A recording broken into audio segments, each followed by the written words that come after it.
Radhe Radhe YouTube family, Shri Harivansh, Shri Haridas. तो आज का ये जो वीडियो आप सभी के सामने मैं लेकर आई हूँ, ये कुछ दिनों पुराना है, लगभग एक हफ्ते के करीब ये पुराना वीडियो है। और मेरे फ़ोन में ये वीडियो मैंने शूट करके रखा हुआ था। इस दिन मेरे हस्बैंड ने पूजा करी थी और काफ़ी टाइम हो गया इस वीडियो को मेरे फ़ोन में पड़े हुए, तो मैंने सोचा आज आप सभी के सामने मैं ये वीडियो लेकर आती हूँ। और नॉर्मली इस वीडियो में जैसे कि घर में सेवा होती है वैसे ही हुई थी, लेकिन इस वीडियो में जो है पूरे दिन की सेवा नहीं है, सुबह की मॉर्निंग जो पूजा होती है ना, सुबह की आरती, तो वही सब इसमें दिखाया हुआ है। तो आप सभी के सामने पेश है छोटी सी ये वीडियो। अगर आप सभी को अच्छी लगी हो तो कमेंट्स में राधे राधे ज़रूर लिखिएगा। और यहाँ पर पूजा के जो बर्तन हैं उन्हें मांज लिया गया है और कपड़े से अच्छे से पोंछ लिया गया है पानी को। उसके बाद लड्डू गोपाल जी को यहाँ पर पानी पिलाया जा रहा है। तो लड्डू गोपाल जी को सुबह उठाने के बाद ना पानी ज़रूर पिलाना चाहिए, क्योंकि रात भर जैसे हम भी सोते हैं, सुबह उठते ही हम लोग पानी पीते हैं सबसे पहले 1 गिलास या 2 गिलास। तो सब इसी तरीके से हम लड्डू गोपाल जी को भी सुबह सुबह पानी पिलाना चाहिए, क्योंकि रात भर पानी नहीं पीते हैं तो सुबह सुबह पानी ज़रूरी होता है। तो इसी तरीके से हम लड्डू गोपाल जी को भी पानी पिलाते हैं। और उसके बाद अगर आपके पास समय हो तो आप मालिश कर सकते हैं, नहीं अगर इतना समय होता है तो आप डायरेक्ट उनका थोड़ी देर बाद स्नान करा सकते हैं। तो यहाँ पर लड्डू गोपाल जी का स्नान भी हो गया है।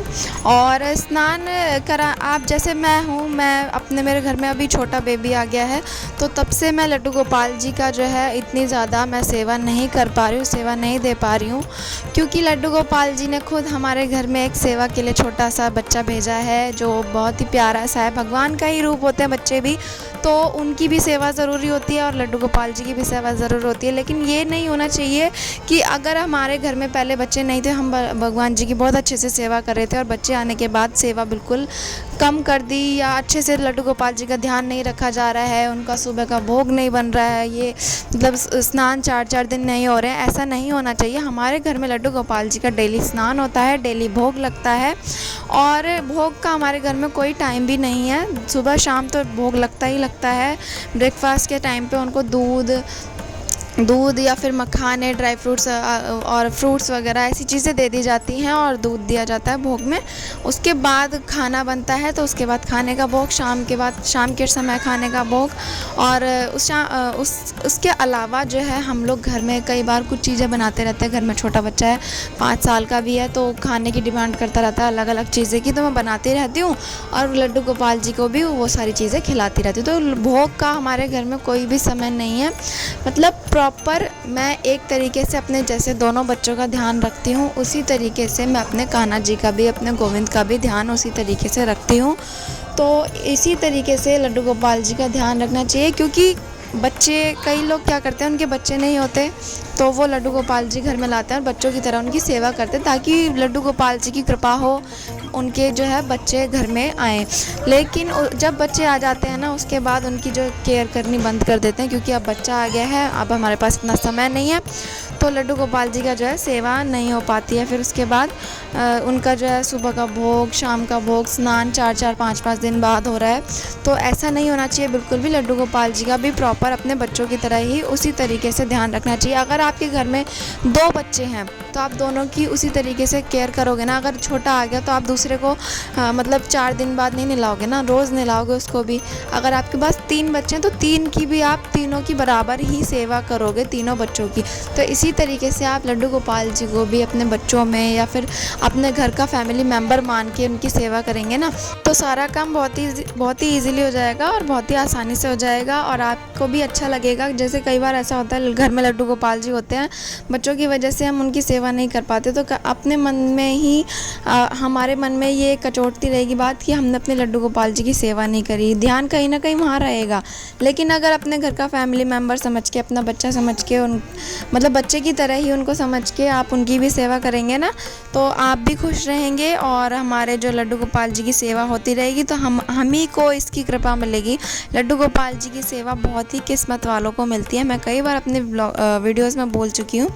तो जितना हो सके लड्डू गोपाल जी को अपने, अगर आप बाल रूप में बच्चे की तरह अपने ला रहे हैं घर में, तो अपने बच्चे की तरह ही सेवा करिए। अगर अपने फैमिली मेम्बर्स की तरह, अपने भाई की तरह, अपने दोस्त की तरह ला रहे हैं, तो भी आप उनकी सेवा फैमिली मेम्बर की तरह ही करिए। अच्छे से उनके भोग वगैरह का, स्नान का, सब चीज़ का ध्यान रखिएगा।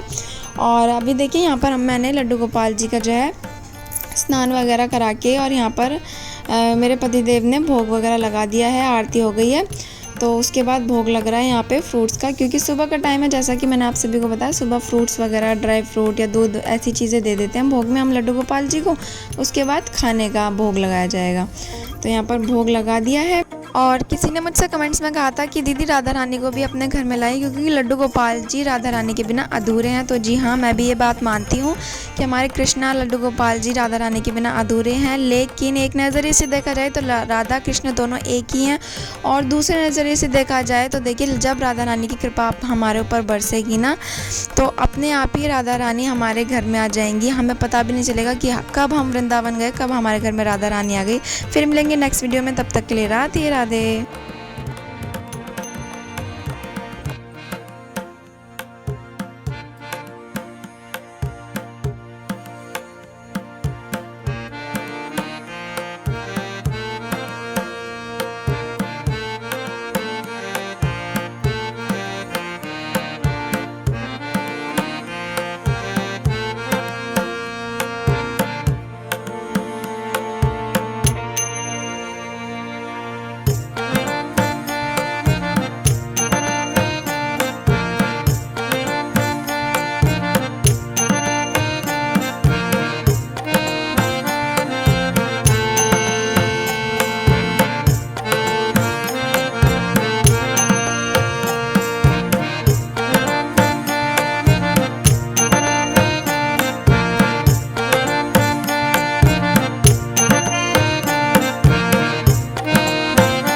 Oh.